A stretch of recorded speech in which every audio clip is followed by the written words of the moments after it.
Welcome to this week's vlog, first one after Easter, and with Parliament still on recess, it's been a great opportunity to get some stuff done back in Somerset, particularly an opportunity to go and see some of our local schools. I was at King Alfred's in Highbridge on Monday, went to Crispin in Street on Wednesday, and then to Kings of Wessex in Cheddar this morning. Also this week I went out to Brussels on Tuesday to go and see the European Commission and some of the pan-European energy regulatory bodies, just to sort of start to understand the impacts of Brexit on the European Energy Union and the internal energy market. Some really interesting discussions there, I think plenty to be optimistic about, and certainly some good information to take back to Parliament, and I'm looking to secure some parliamentary time in the next couple of weeks to sort of debate that as an issue.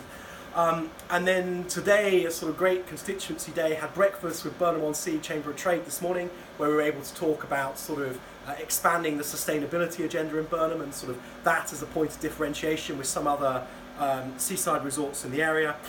Then to Kings of Wessex, where I met the new student leadership in Year 12. And then to here, to Active Robots in Chilcompton, which is really cool. If I give my new friend a nudge, and he'll get to work behind me.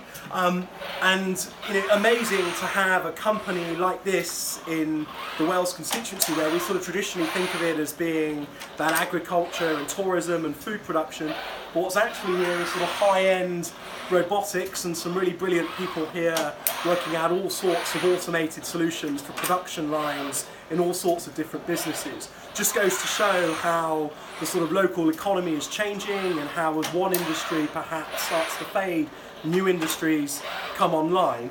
If I tell him to stop, there we go, perfect. And then of course the other thing, and then from here I'm going down to Wales, where I'm going to the St Andrews mental health ward to meet some of the staff down there and hear more about mental health provision in the county. Then to Cheddar to meet one of the local doctors, then my surgery, and then finally a meeting with councillors in Shepton this evening. The other big thing this week has been the gas attack in Syria and what we do in response to that. And I've had lots of people emailing me in the last 48 hours who have been really clear that what they don't want to see is the UK responding. And a lot of that has been sort of caught up in a sort of a message around following Trump. I would just point out that what is emerging is the United States, the United Kingdom and France all in absolute resolute agreement that the use of chemical weapons cannot go unpunished. And so what we need to do is put behind us the bad decisions of the past and the paralysis that's come from Iraq, and understand that we still have a power to do great good in the world, and that when dictators use chemical weapons on children, that cannot go without a response. And working with our allies in France and the United States, it's time that the United Kingdom made a stand against that sort of evil and did what is right to protect children from gas attacks from people like Assad and his backers, Putin and others in Moscow. I know that not everybody agrees with that, but I'm convinced that it's the right thing to do, and I'm fully behind the Prime Minister in making whatever decision it is that she makes. That's enough from me, more next week, but hope that this was helpful.